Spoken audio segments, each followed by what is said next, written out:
Le dialogue de réconciliation nationale lancé il y a 2 semaines par les autorités de transition au Tchad est censé s'achever le 20 septembre a été prolongé d'au moins 10 jours à raison de nombreuses interruptions selon l'agenda adopté. Bonjour à tous, bonjour à toutes. Bonjour Didier Assogba.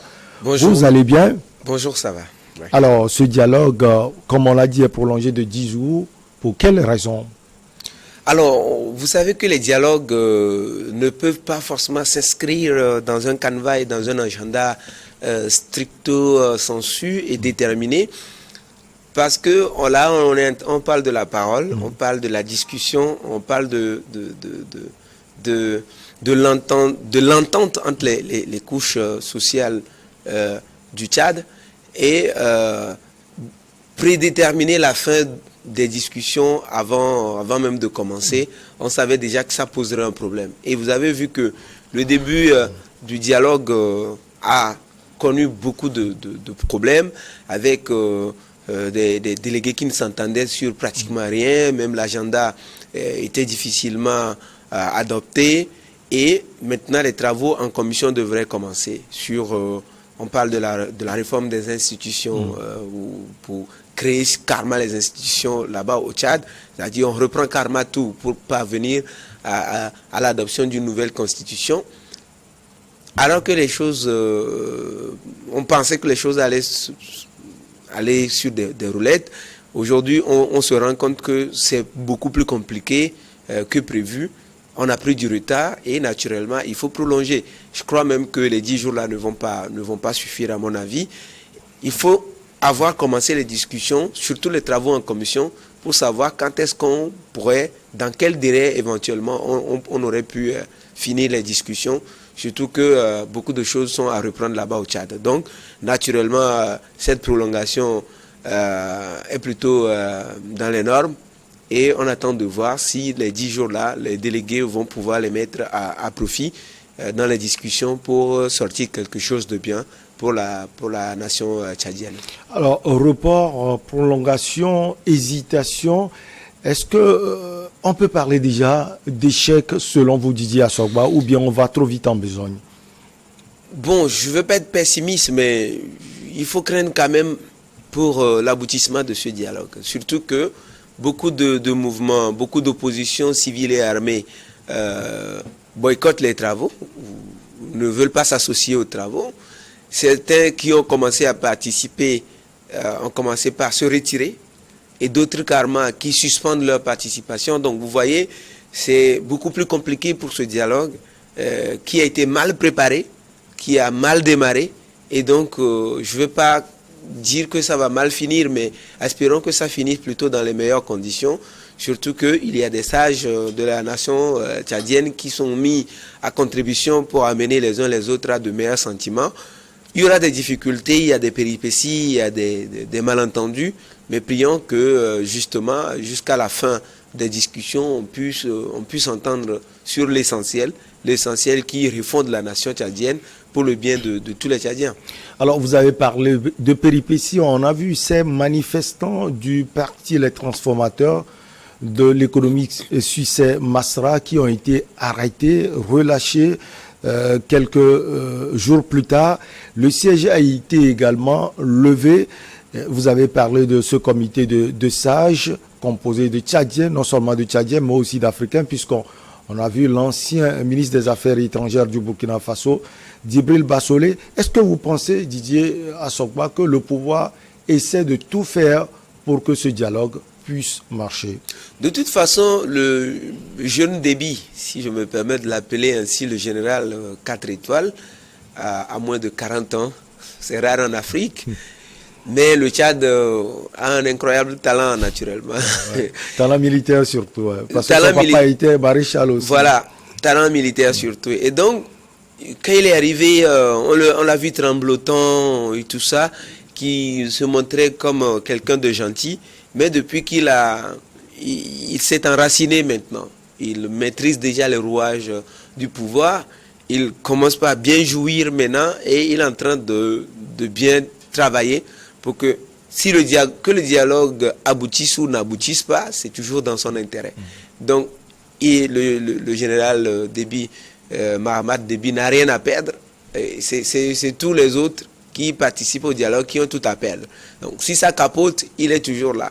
Si ça réussit, il trouvera les moyens de toujours rester, à moins que, par un extraordinaire, il se décide de se retirer pour un temps avant de revenir. Sinon, tout est mis en branle pour que ce dialogue-là n'aboutisse pas véritablement à de meilleurs résultats, parce que la façon dont les choses ont démarré, la façon dont les discussions sont conduites, c'est pas un dialogue serein, c'est pas un dialogue qui se veut inclusif non plus, et ça va pas, mon sens, être un dialogue souverain qui décide des institutions à mettre en place, surtout que les conditions posées et les préalables posés par un certain nombre d'entités de l'opposition civile comme armée et des organisations de la société civile ne sont pas remplis, ne sont pas reçus, notamment la non-représentation ou la non-participation aux prochaines élections des autorités ayant participé à la transition. Ça, cette revendication n'a toujours pas été reçue et ne passe toujours pas. Donc, à partir de ce moment-là, on voit clair dans les intentions du Conseil militaire de transition qui veut véritablement travailler, juste apaiser la société tchadienne pour que le général Déby puisse continuer à diriger. Vous l'aviez dit, il y a cette question de la non-participation de ceux qui dirigent actuellement le Tchad aux prochaines élections. Il y a également les réformes tous azimuts, sans oublier le renouvellement de la transition, même puisqu'au départ c'était prévu. Zia Sokba, vous pensez que les débats vont s'orienter et vont être on ne peut plus houleux sur ces points? Naturellement, même si déjà sur l'agenda et le projet d'ordre du jour, on ne s'entend pas, donc n'allez pas croire que c'est sur les sujets de fond que les gens vont s'entendre facilement. Donc à partir du moment où vous avez vu, même le présidium du dialogue a beaucoup de soucis avec la presse tchadienne, vous avez vu le communiqué des journalistes tchadiens qui ont exigé des excuses et tout. Donc vous voyez que pratiquement rien ne marche sur ce sujet. Et donc peut-être qu'on a besoin de beaucoup d'autres sages, des personnalités, des personnes aux ressources africaines à la rescousse du Tchad pour que ce dialogue puisse véritablement aboutir. Les Tchadiens, si on les laisse entre eux, je crois que le degré de méfiance dans le pays est tellement élevé que on ne peut pas véritablement avoir quelque chose de bon. Vous voyez que même pour l'accord préalable qui a permis la participation au dialogue d'un certain nombre de groupes armés, les discussions ont été menées carrément au Qatar. Donc ça veut dire que les Tchadiens ne se font pas confiance entre eux, surtout sur les sujets déterminant l'avenir du pays. Est-ce que le général Mahamat Déby sait que, comparativement aux autres Tchadiens, il ne méritait pas d'être là où il est actuellement et qu'il y est arrivé juste parce qu'il est le fils d'Idriss Déby Itno qui est mort dans des conditions qu'on n'a toujours pas élucidées à la nation tchadienne. Vous voyez déjà, donc il est là et il pense que c'est son droit d'être là. Et aujourd'hui, on va parler de la nouvelle constitution. Comment est-ce qu'on élabore cette constitution? Qui sont ceux qui vont s'entendre? Quelles sont les institutions nouvelles que le Tchad doit mettre en place? Quand est-ce qu'on va avoir des élections? Quand est-ce que les choses vont finir pour la transition, notamment le Conseil national, le Conseil militaire de transition? Voilà, ça pose un problème. Et si on décide aujourd'hui on a un pouvoir militaire, si le dialogue aboutissait, les conclusions et les décisions qui seraient arrêtées, qui va les mettre en œuvre s'il n'y a que les militaires au pouvoir? Donc voici des questions pertinentes que les gens posent. Les décisions, c'est aux militaires d'organiser peut-être les élections libres et transparentes. Et ce n'est pas rassurant de laisser tout entre les mains des militaires aujourd'hui. C'est pour ça que vous avez vu que des organisations de la société civile et un certain nombre de partis d'opposition ont demandé déjà dès le départ une réforme, je veux dire un remaniement du gouvernement pour que les participants au dialogue puissent déjà avoir leur voix dans les décisions gouvernementales pour que, une fois le dialogue fini, puisqu'on dénomme ce dialogue comme un dialogue souverain, une fois ce dialogue souverain terminé, la mise en œuvre des décisions et des recommandations issues des discussions puisse être une mise en œuvre inclusive et consensuelle, notamment dans le cadre de l'appareil qui se chargerait de déterminer, de prendre les projets de loi et un certain nombre de mesures. Donc, si le gouvernement entre les mains des militaires et on appelle les civils à discuter, rien n'est sûr que à la fin des discussions, les militaires au pouvoir se détermineraient à bien mettre en œuvre les décisions qui sont issues du dialogue. Donc, beaucoup de préalables à remplir, beaucoup de choses à faire avant, et on ne voit pas le général Déby en train de se déterminer là-dessus, surtout que on est beaucoup plus proche de ces premiers 18 mois de transition qui doit finir bientôt. Donc, il travaille plutôt à avoir une prolongation. Donc, pour avoir cette prolongation-là, je crois que ceux qui participent au dialogue ont vraiment raison de peser dans la balance pour que le conseil même de transition soit recomposé ou réformé, que ça ne soit plus un conseil militaire, mais un conseil national de transition, pour que ceux qui participent à l'appareil de gestion de la transition soient naturellement issus de toutes les couches sociales du Tchad. Ça permettrait, enfin, s'il arrive à poser ces actes-là, je pense que le dialogue se déroulerait dans une atmosphère de confiance et les uns les autres se dévoileraient et on irait de l'avant. Sinon, les choses vont continuer à piétiner. Vous voulez dire qu'il y a des suspicions au niveau de la gestion du pays, puisqu'on a un Premier ministre civil, Albert Bahimi Pataké. Vous l'entendez, lui, là? Vous le voyez faire quelque chose? Pratiquement rien. Donc il est englouti par le pouvoir mais bien militaire, sûr, vous voulez dire. Il est un garçon, même pas, il n'a même pas le niveau de garçon de course des généraux qui composent le conseil militaire. C'est-à-dire que, en réalité, Premier ministre, dans une transition, on devrait lui laisser beaucoup plus la main de pouvoir faire un certain nombre de choses, notamment de conduire ce dialogue-là pour que ce dialogue aboutisse naturellement.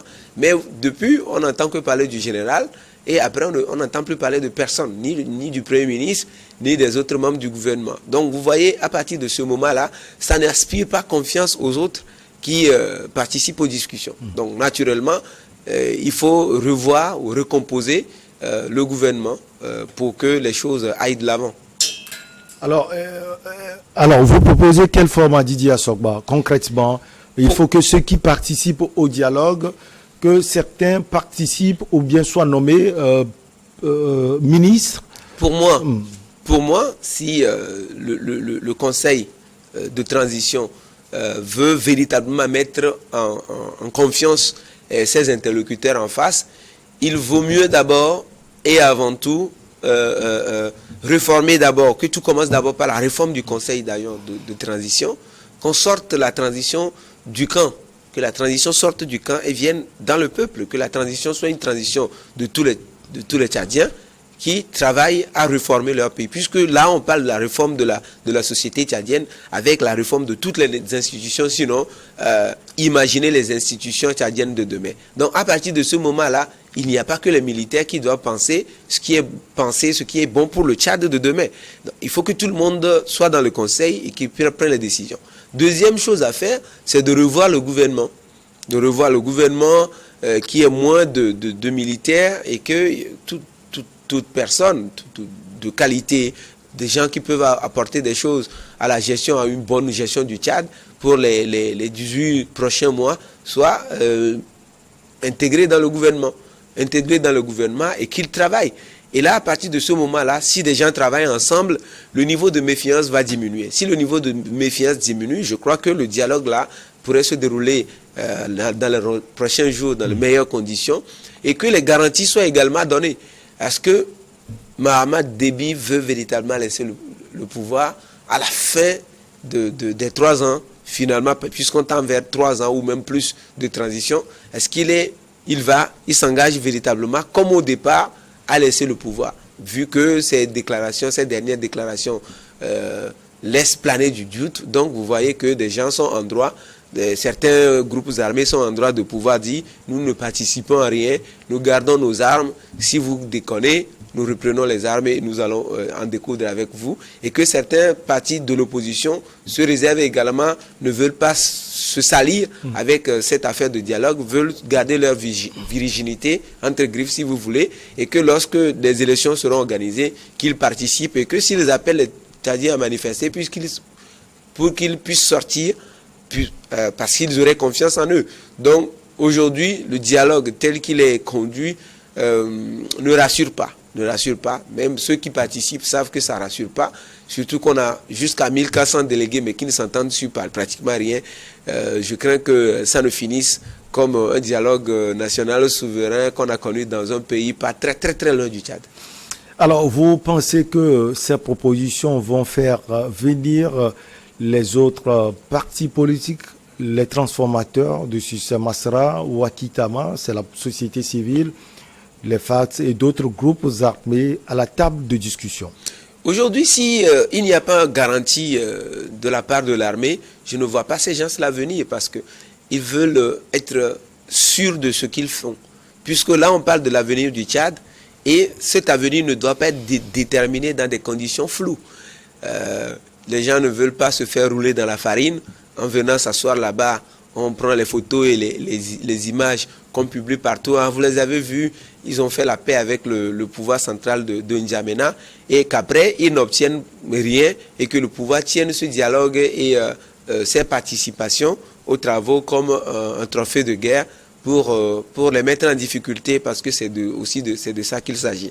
Donc, à partir de ce moment-là, je crois que si les autorités de transition au niveau du Tchad veulent véritablement le bien du pays et veulent naturellement que les choses avancent, il vaut mieux écouter la nation tchadienne qui est en train de parler, écouter les différentes couches sociales qui s'expriment et prendre en considération les préalables posés par les uns et les autres. On sait que tous les préalables ne pourront pas être remplis avant le début des discussions, mais que le minimum que les gens demandent soit accepté et que l'armée au pouvoir, les 15 généraux composant le conseil militaire de transition décident de s'ouvrir un peu, de mettre un peu d'eau dans leur vin pour que les discussions puissent aboutir à la réforme, naturellement, à une nouvelle constitution, à la réforme des institutions et que, in fine, à l'issue de la transition, les élections puissent se tenir.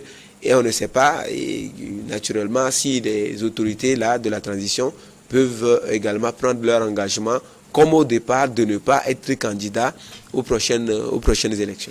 Didier Assogba, infini merci à vous. Bon week-end aussi, cher. Merci, bon week-end à tous. Merci, on va marquer la pause on va marquer justement la pause et derrière on reçoit l'invité du jour.